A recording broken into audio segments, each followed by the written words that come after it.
Is she running late again? As the start time loomed, I mused while gazing at the empty chair. My coworkers also looked frustrated. Eventually, the owner of that seat showed up about an hour after we'd opened for business. My name is Casey. I'm a 48-year-old office worker. I live with my husband Scott and our 2 kids. My kids are in high school and middle school. So they're pretty independent now, allowing me to focus on my job. Scott recently started a business with some friends, and while it seems tough, he's happier than before. I've been working in accounting for quite some time at this small to mid-size company and get along well with the part-time staff. However, I'm having issues with a newer employee named Frances. She's 24. Half my age. The daughter of our managing director, she's clearly a product of nepotism. I didn't mind that initially, it's a small company, and these things happen. So when I heard that the managing director's daughter was joining the company, I just thought, oh, that's it. But Frances is a real piece of work. She was assigned to accounting after one of our part-timers left due to personal reasons. I was mostly handling things on my own, and I'd heard Frances had some qualifications. So, I thought maybe she would lighten my load. Turns out, I was wrong. I'm better off working alone. From our very first meeting, things felt off. When I greeted her, she said, "Sure, nice to meet you." Old hag. I was flabbergasted. Not only was her attention divided, but she also had the audacity to call me old hag upon our first meeting. The managing director just watched it unfold with a smile, not seeming to mind. If my kids behaved like that, I'd tell them. Don't be rude. Are things just different nowadays? I've never really liked our managing director personally. We only converse when necessary. I never knew he was so indulgent with his daughter. He probably thinks she can do no wrong. Confronting Frances would only upset him, so I held my tongue. Though I sighed inwardly, I have a duty to train her, so I went on to explain her the tasks. But Frances wouldn't listen. I can't remember all these things at once, she said, giving up even on listening. I restrained my irritation and asked her about her so-called qualifications. I thought you had some kind of certification. What is it? I thought maybe I could assign her work based on that, but her answer was, I'm an accounting clerk. Apparently, she went to a vocational high school and got the certification almost involuntarily. She tried and failed multiple times to become an accounting technician, she told me. Is it really okay to have someone like that in accounting? I had my reservations, but I did my best to train her while focusing on my own work. A month after Frances joined, her attitude hadn't changed, and she still couldn't do her job properly. To be precise, I had taught her the same things repeatedly, but it seemed like she had no intention of remembering, as she didn't even take notes. Other staff members were also complaining that Frances wouldn't do the work they asked of her.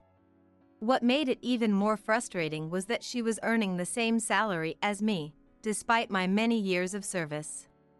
Another month passed, and Frances had shown little to no improvement. One day, she didn't show up at the start time. I called her mobile, but it went unanswered. The managing director was out meeting clients and hadn't arrived at the office yet, so everyone was worried. An hour later, Frances finally showed up, acting as if nothing had happened. What happened? Is everything okay? I asked. Oh, looks like I overslept. What kind of professional does that? I told her. If you're going to be late, you should at least inform the office. Frances gave a nonchalant, "Okay," in response. Everyone around us sighed in unison. From then on, Frances started being late more frequently.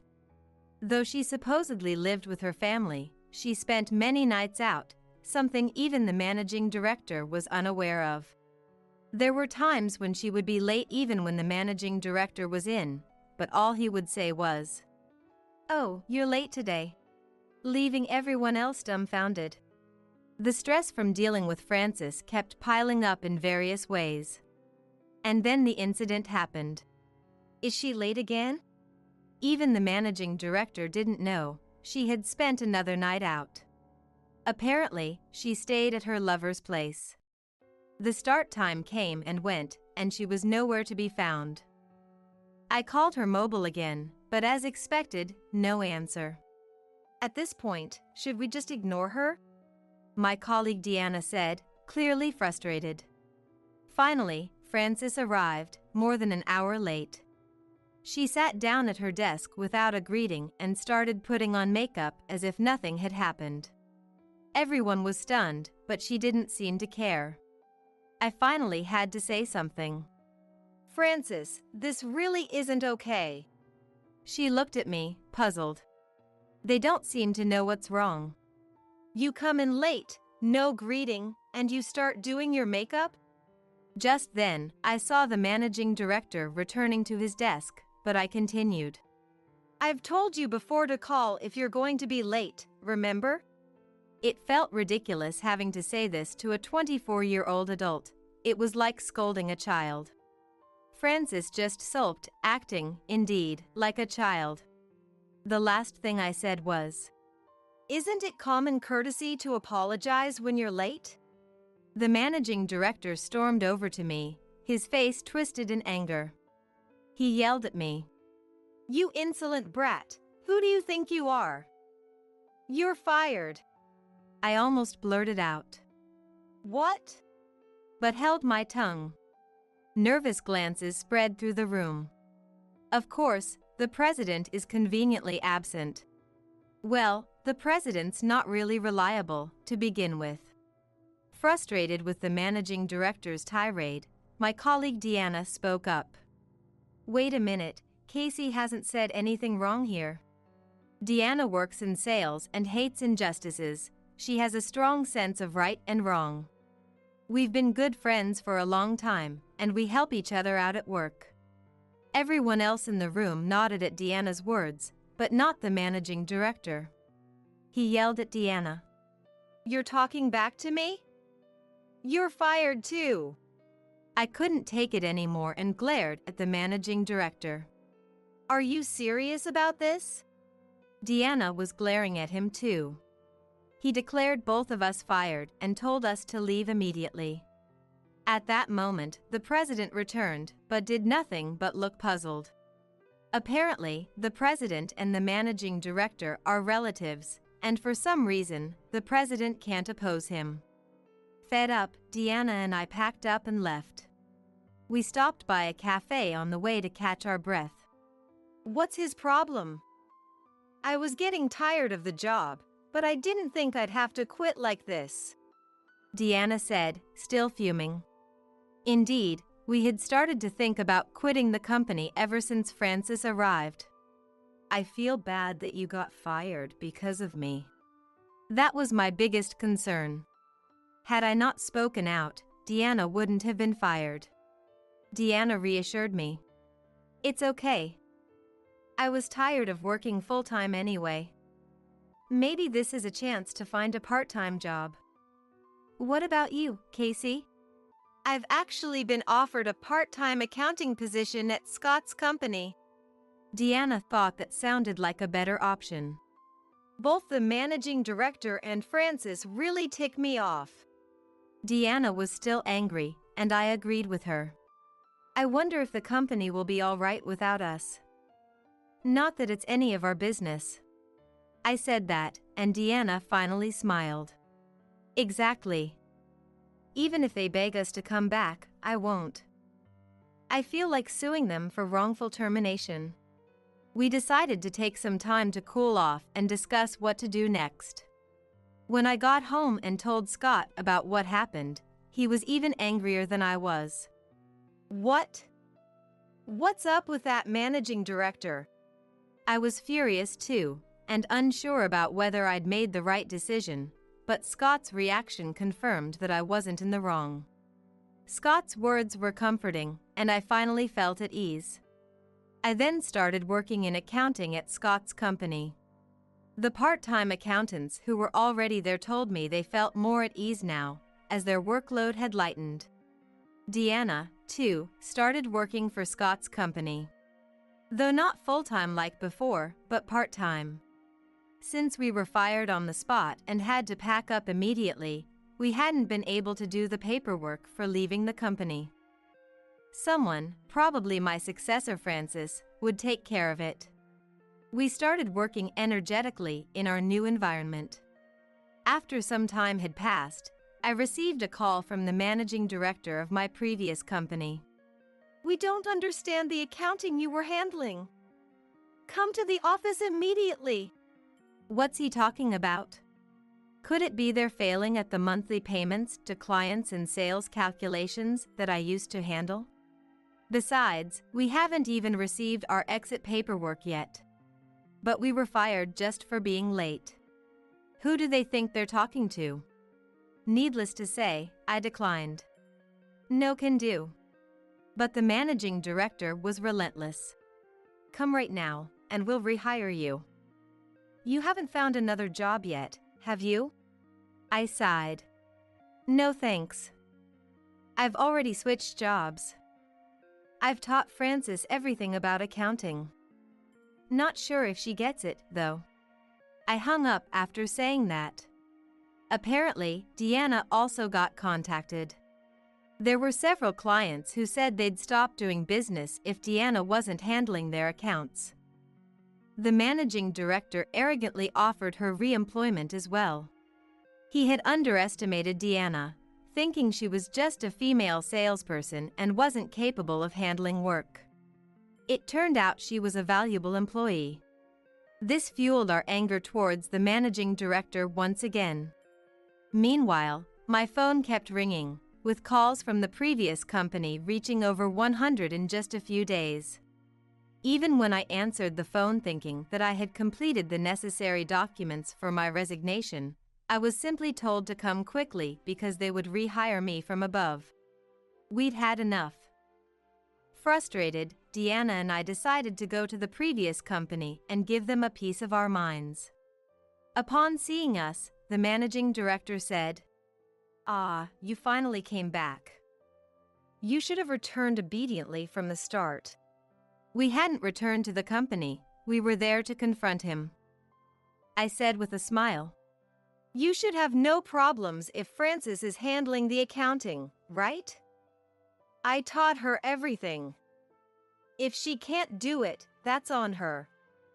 You, as both a parent and a boss, are failing if you haven't even noticed her poor behavior." The managing director's face turned red with anger. "How dare you? I even offered to rehire you." I calmly responded, "That's precisely why we don't want to be rehired. In fact, we were considering quitting anyway." He looked utterly shocked. "What?" I went on. "Has Frances started acting like a responsible adult yet? While I don't deny nepotism, at least have her work properly. The way she talks, the attitude when she listens, everything about her is unprofessional. Shouldn't you, as her parent, be the one to address these issues? And you fire us just because we pointed that out? It doesn't make sense. To be honest, I couldn't care less about being fired. It was clear things would go south if Frances was the only one left in accounting." The managing director glared at me. "Plus, firing Deanna, who's a stellar salesperson, shows you really don't know what you're doing. No wonder you're losing clients. How many have you lost in the last month?" I say with a grin, and the managing director's face turns beet red. "I came here today to talk about our wrongful termination. We need you to provide the necessary documents. Also, I wanted to see firsthand how much trouble you're in without us." Deanna chimes in after me. "I've already consulted a lawyer about the wrongful termination. We're willing to consider a settlement if it spares us all the hassle." "What will it be?" The managing director bursts out. What wrongful termination? I was fired on the spot for bringing up issues with an employee's behavior. This is clearly wrongful termination, I say assertively, locking eyes with the visibly pale president. President, this is your company, isn't it? Your relationship with the managing director has nothing to do with us. Getting more than 100 phone calls is crazy, don't you think? You fire us and now you want us back because you're in a jam? Who do you think would even listen to that? The president only manages to look paler, unable to say a word. Mr. President, you've done accounting work before, right? I trust you'll handle the rest. Deanna and I decide there's no point in further discussion and turn to leave. We'll leave the rest to our lawyer. With that, we leave the company. After some time, we received a request for a settlement through a lawyer, and we agreed. We were recognized as victims of wrongful termination, and we got our unpaid wages, severance pay, and a settlement amount higher than the market rate. We were pleased. It felt like we had finally had our revenge on the company.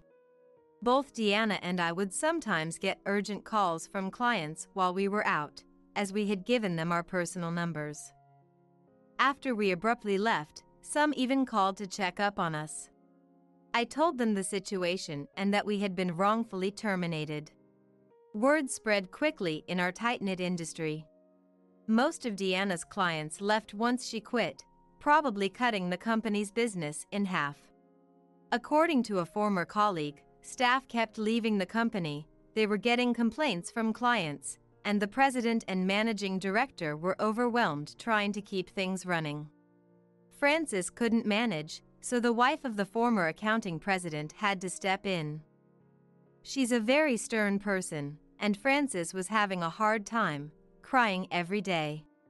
6 months later, the company apparently went bankrupt. It might be a good thing they lasted half a year. One day, I saw someone who looked like the managing director at a supermarket near the station. I couldn't help but stare. There he was, dressed in the supermarket's uniform, getting yelled at by a young man who seemed to be the store manager. Looks like he's working part-time at the supermarket because he couldn't find another job. I couldn't help but laugh at the irony of the once haughty managing director getting scolded by someone younger. Our eyes met from a distance, and I gave him a nod, which he of course ignored. But I frequent that supermarket, so every time I go, I look for the managing director, who's usually getting yelled at for something. I thought he was competent, but later learned from Deanna that he just took credit for his subordinates' work. By the way, when I told Deanna about the supermarket, she started going there out of curiosity and became a regular customer.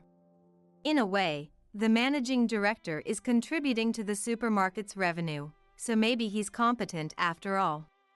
But he's always getting yelled at. Deanna and I continue to work happily at Scott's company.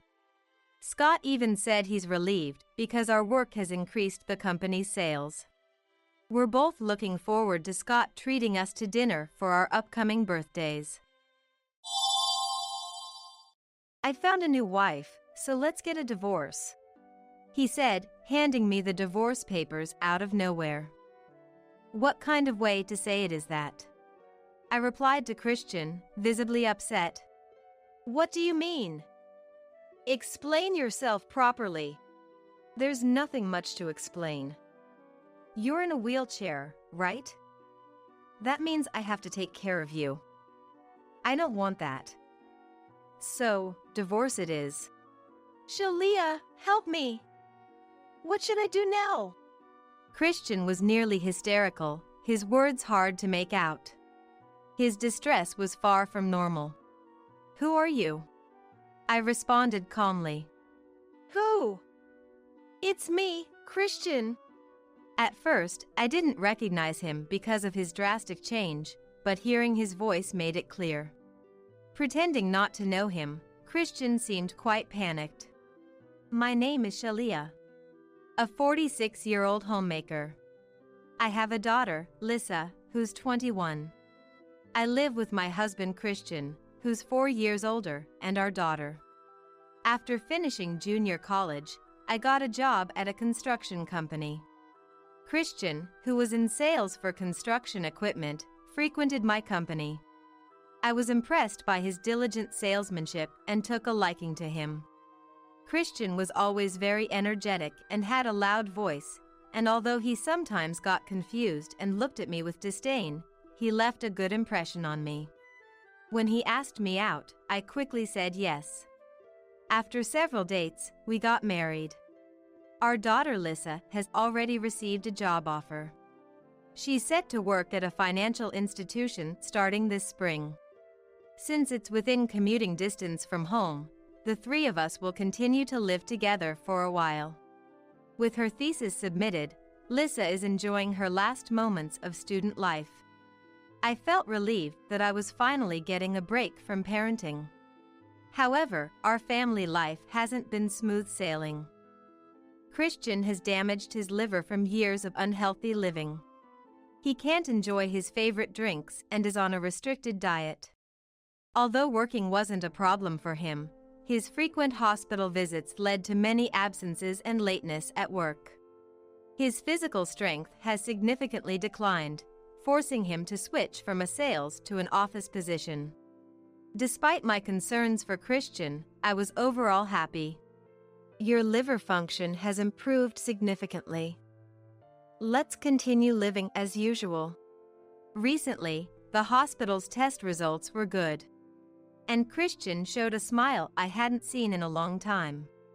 Thank you. Does that mean I can live a normal life now? The doctor responded with a smile. Yes, that's right. This is thanks to your regular diet. Your wife has done a great job. I was so happy I could barely keep a smile off my face. Despite never receiving a single word of thanks from Christian, I was on the verge of tears, holding back with a handkerchief. The doctor's acknowledgement of my efforts was incredibly gratifying and appreciated. Christian frowned in displeasure. Doctor, what are you saying? It's because I've been taking my medicine and taking care of myself, right? It seemed Christian wasn't pleased with me being praised. He complained like a child who had his credit stolen. Hearing Christian's comment deflated my happy feeling. Of course, medicine is important. But the most crucial thing for your condition is your diet. You are where you are today because of your wife. You can't thank her enough. The doctor advised Christian in an instructive tone. But it seemed Christian wasn't receptive to the doctor's words. He didn't even try to hide his displeasure. So, I quickly wrapped up. Thank you. The conversation. Back at home, Christian called his parents to share the good news. He sounded very happy then. Christian always plays the victim, unable to bear not being the center of attention. Though his illness may play a part, I thought of him as a small-minded man. Everyone at work was so pleased.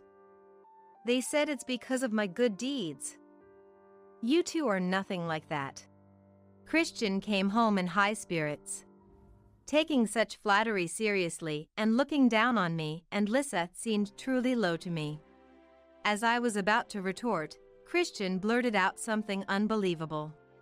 They're going to throw me a recovery celebration.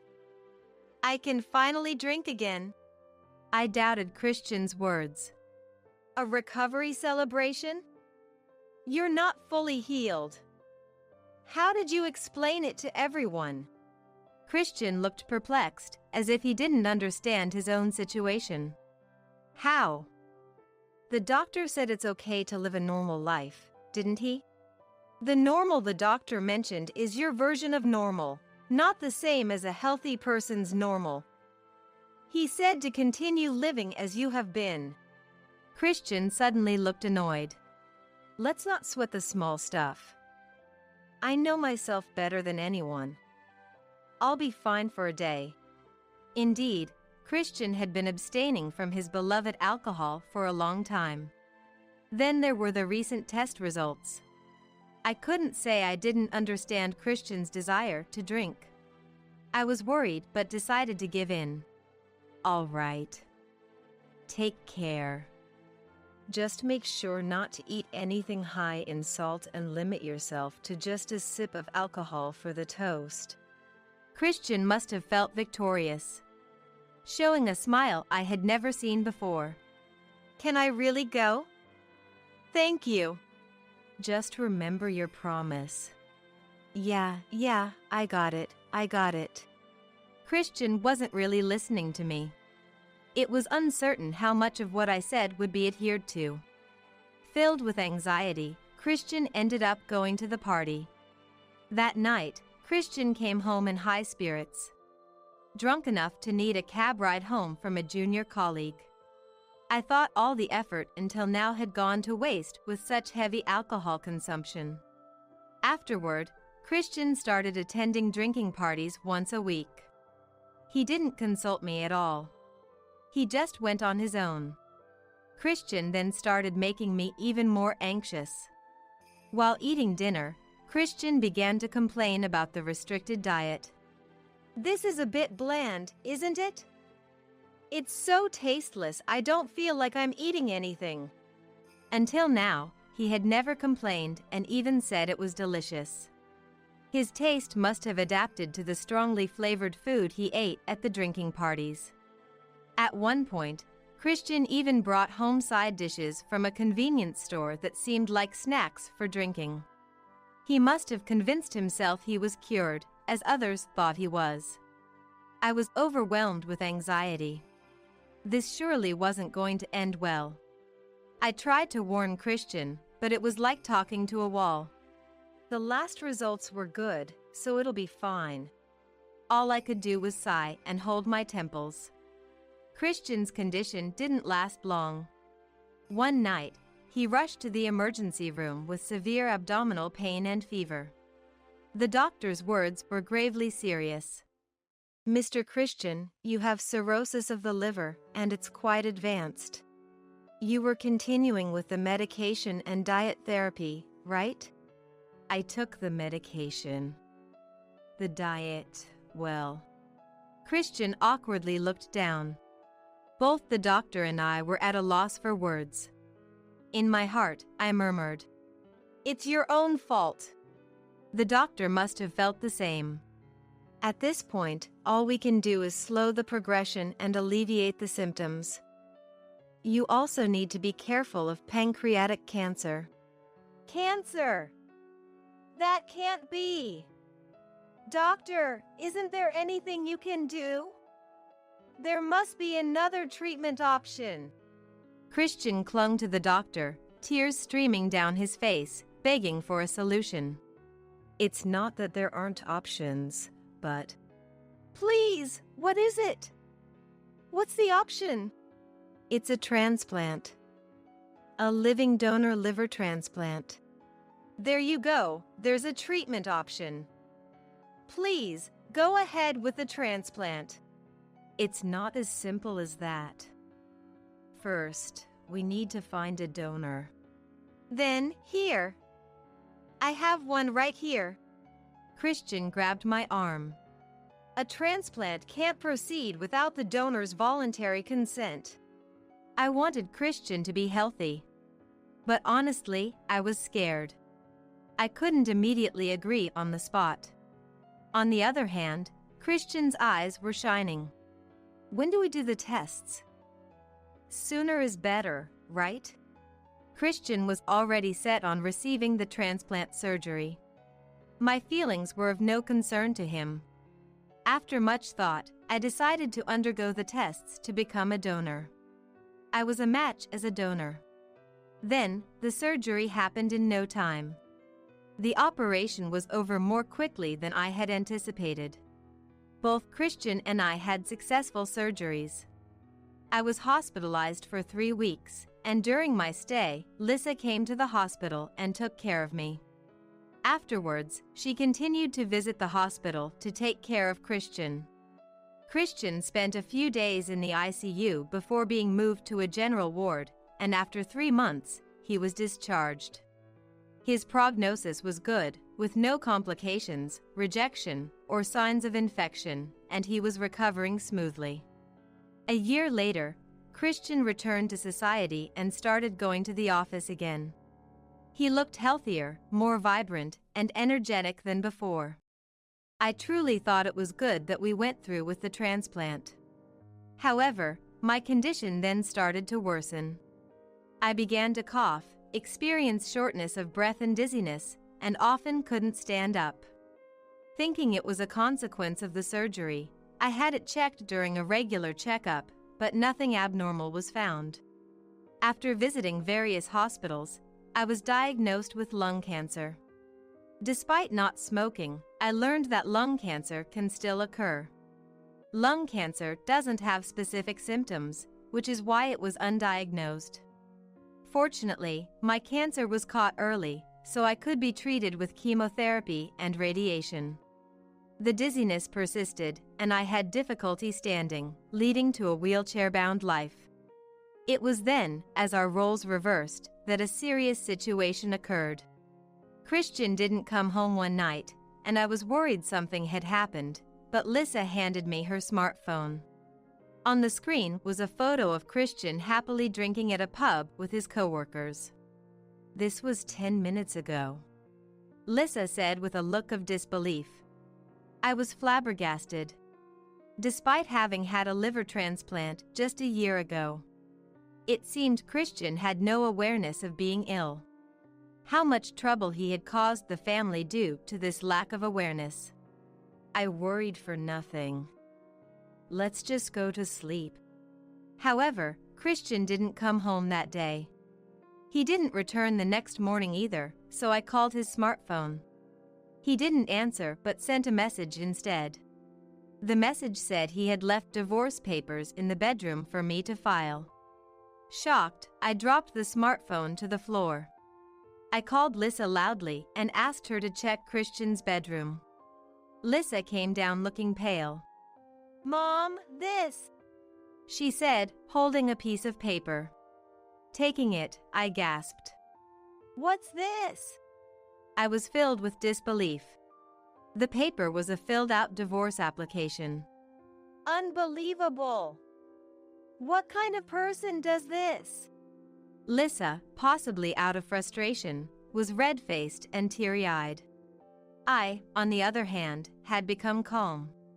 I felt more resignation than anger or sadness. Then, my smartphone rang. It was from Christian. Taking a deep breath, I answered. As soon as he heard my voice, Christian began speaking cheerfully. "I've found a new wife, so we're getting a divorce, LOL. Handing me divorce papers out of the blue, what a way to say it. I replied to Christian, clearly upset. "What do you mean? Explain yourself properly." "There's not much to explain. You're in a wheelchair, right? That means I have to take care of you. I don't want that. So, divorce it is." I felt like everything went dark in front of me. It was more of a feeling of disgust and pity than shock. Lisa snatched the smartphone from me and yelled at Christian. "What do you mean her? Are you even human?" I was still in disbelief. However, I didn't feel sad or hurt. Christian's selfish behavior over time had probably numbed my feelings for him. There was a sense of liberation in me. The regrettable part was that Christian never had any feelings of gratitude or respect for our family. Seeing Lisa looking at me worriedly, I smiled at her. "I'll be fine. I've been over him for a while. It's infuriating, though." Still, I was anxious. With my condition, working wouldn't be easy. Of course, I would ensure to get adequate compensation in the divorce settlement. But that alone might not be enough. Given the circumstances, I resolved to focus on what I could do moving forward. "We have to make sure to get enough compensation from the divorce settlement to not struggle with living expenses." I renewed my determination, clenching my fists tightly. He's got a healthy body now, so we should get what we're entitled to, I said to Lissa, who nodded vigorously in agreement. That's right, I'm not alone. I have my lovely and dependable daughter, Lissa, by my side. 3 months after Christian left the house, an unbelievable situation occurred. I had just returned home from a hospital visit and was about to open the front door with Lissa's support when someone jumped out from a hiding spot. Shalia, help me! What should I do now? Christian was nearly hysterical, his words hard to make out. His distress was far from normal. Who are you? I responded calmly. Who? It's me, Christian. At first, I didn't recognize him because of his drastic change, but his voice made it clear. The words I had just spoken were deliberate. I opened the door. Now able to move without a wheelchair as my condition had improved. It would be a nuisance to have someone continue to kneel at the entrance, so I reluctantly let Christian into the house. In the living room, Lissa and I confronted Christian. What are you doing here? Christian began to speak, his forehead rubbing against the table. Please, I was wrong. I want us to get back together. Ha! The nerve you have to say that now.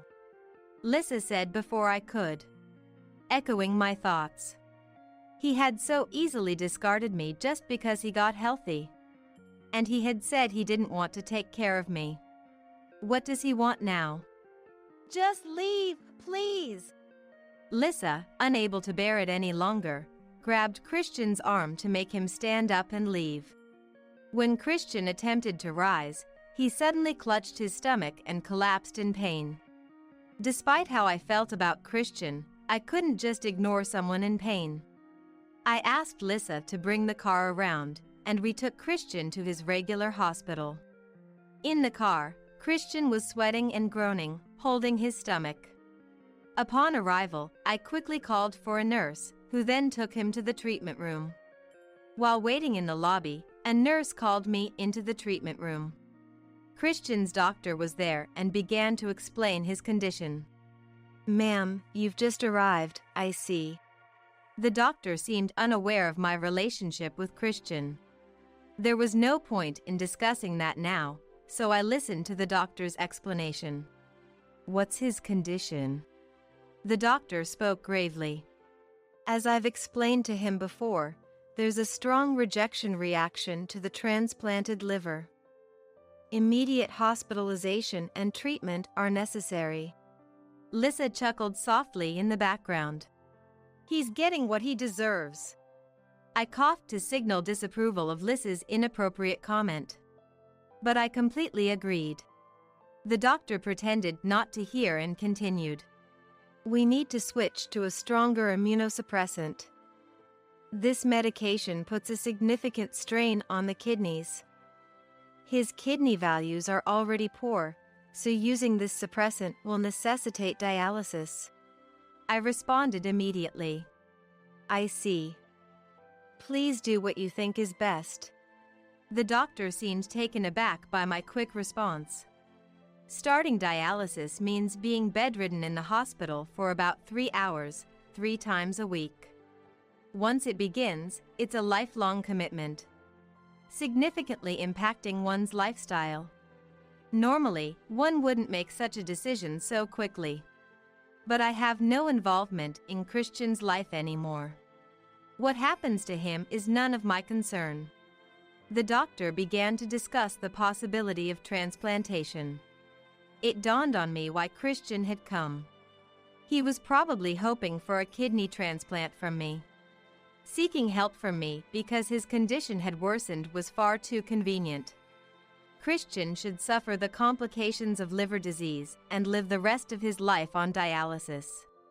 When Lissa was out, Christian came to our house again. This time, it seems he properly rang the intercom. He was so emaciated that saying he looked haggard would be an understatement. His face was lifeless and pallid, as if he might collapse at any moment. Although I had an idea why Christian had come, I let him into the house anyway. He must have sneaked out of the hospital. Then Christian began to talk incessantly about the woman he was involved with. She was a 24-year-old coworker. She's 3 months pregnant. Christian revealed shortly after leaving our home that the pregnancy was discovered. I thought I had no feelings left for Christian, but his manner of sharing this news made me feel disgusted by him. Anyway, I've decided to go ahead and file those divorce papers we put on hold. But since I have my own life to live, you'll need to pay me a lump sum of $50,000 for the settlement, I stated firmly. It's a bit above the going rate, but considering my illness, it shouldn't be considered too high. There's no way I can pay that, Christian retorted, his face turning red with anger. Ignoring Christian's attitude, I continued. If she's someone from work, she must have known you were married. I'll also be seeking compensation from your mistress in the divorce settlement. Hey, cut the crap. Do you even know who she is? I had no idea who she was. She's the boss's daughter. And she thinks I've been divorced for years, Christian admitted, attempting to justify his deception. I was appalled by his selfishness. That's your problem. You've done enough. If you don't pay, I'll go to your company and have your wages garnished, I said sharply. Please, don't. If the boss finds out about the affair, it'll be a big problem, I thought to myself. It's already a big problem, isn't it? Staring Christian down, he timidly began to speak with a pale face. I'll figure out the money somehow. Just please don't tell the company. If the company finds out, she'll know I'm still married. It'd be cruel to her if she found out about the marriage from an affair. Sympathizing with his mistress? What about me? Christian looked taken aback, then hung his head. I'll arrange the money right away. Just keep quiet about it. I kept my stern gaze on him. Christian knelt on the floor, begging. Please, keep this quiet. I couldn't help but laugh at Christian's pitiful state. Christian explained he would borrow the $50,000 settlement from his parents and the mistress's settlement from a loan shark. As long as it didn't inconvenience me, I didn't care where the money came from, but I made sure he understood it needed to be transferred properly. We agreed he would file the divorce papers after transferring the settlement, and I made sure to get it in writing. Christian left dejectedly. He probably came to talk about a kidney transplant. But I didn't let him get to that point. By exploiting Christian's vulnerability, I managed to settle the divorce compensation without further issues. I was glad Lissa wasn't home. Witness such a mess. Being still legally his wife, I went to Christian's hospital to sign all the treatment consent forms, including for dialysis. I decided to check on Christian and found him and a young woman arguing in the common room. The woman seemed very angry. Their loud voices could be heard outside. Weren't you supposed to be cured? What's with the hospitalization? This must be Dina, the mistress. Please, calm down, Christian replied weakly. I don't want to deal with an old man in the hospital when I'm about to have a baby. Such a foul-mouthed woman. I wondered if she really was the boss's daughter. As Lissa eyed her suspiciously. I think I know her, Lissa muttered. Dina continued to rant at Christian. I absolutely can't handle caregiving. Christian shrank away, overwhelmed and unable to argue. And what's this about divorce compensation? Lissa looked at me and laughed. I just couldn't help myself and sent a letter about the affair to the company president. Perhaps that's why Dina came storming in. It's practically marriage fraud. He lied about being healthy. I'm the one who should be getting the divorce compensation. I couldn't help but laugh at her words. Lissa's letter might have been too much, but it was a case of reaping what one sows. A young doctor passing by struck up a conversation with Lissa. Is that your dad in the common room? There seemed to be a familiarity in his tone. Lissa responded with a smile.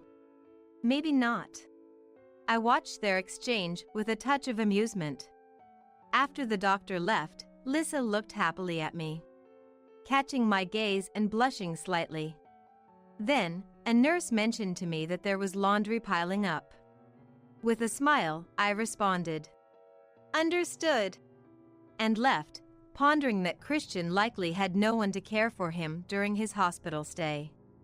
On the way back from the hospital, I might know that woman, his mistress, Lissa mentioned. Probably a senior from high school. She speculated, recalling a senior who left school halfway through her senior year due to pregnancy. She must have dropped out because she was pregnant, Lissa mused, tilting her head in thought. She then suggested, maybe the child she's carrying isn't Dad's. Lissa shared rumors that the senior had been involved in dubious activities back then. I had a hunch that the father might be someone else.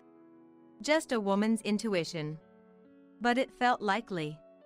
It's that intuition they say women have. After some time, the alimony from the divorce trial was paid by my in-laws. And they didn't just transfer it, they brought it in person. They said, "We've been so troubled by what our son has done. Truly sorry." As my in-laws apologized, tears in their eyes, kneeling on the floor.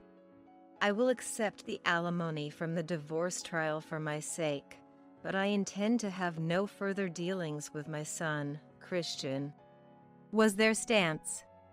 Christian had angered the CEO and was fired on the spot. Though Christian received severance pay, it was taken by his affair partner under the guise of alimony for the divorce trial, and after that, he went missing. My mother-in-law tearfully shared this with me. Christian has been hospitalized ever since. Due to artificial dialysis and worsening liver conditions, it seems unlikely Christian will be able to leave the hospital in the future. The alimony from the divorce trial was transferred from the company Christian worked for, probably out of shame for their daughter's scandal. It might be a form of hush money, I guess. The divorce turmoil has settled down. After a long while, peaceful days have returned to me. My lung cancer responded well to treatment, and I was recently informed by the doctor that I'm in remission. Now, regular checkups should suffice. Lissa is off to work. Right now, I'm alone at home. Looking around the empty house, this house originally belonged to my relatives. It was renovated and transferred to my name. The renovation costs came from my savings before I got married. This house is my possession. So, even after the divorce, I won't have trouble finding a place to live. As for Lissa, she recently reported that she's dating a young doctor. During her frequent hospital visits, she received advice from the doctor, and they became close. He was a kind, smiling doctor with a friendly demeanor. She plans to bring him home soon. I don't want Lissa to make the same mistakes I did. But with that doctor, she should be fine. I've lost a lot due to my illness. My marriage was a failure, too. But life still has so much more to offer. And then, the CEO of the company Christian worked for offered me a job. It must have been his way of making amends. It was an office job at a local construction company. They valued my previous work experience at another construction company. Since they said I could work from home, I accepted the offer. Having a stable income greatly reduced my anxiety about the future. I am going to be happier from now on. I don't just want to regret the past, I aim to live looking forward.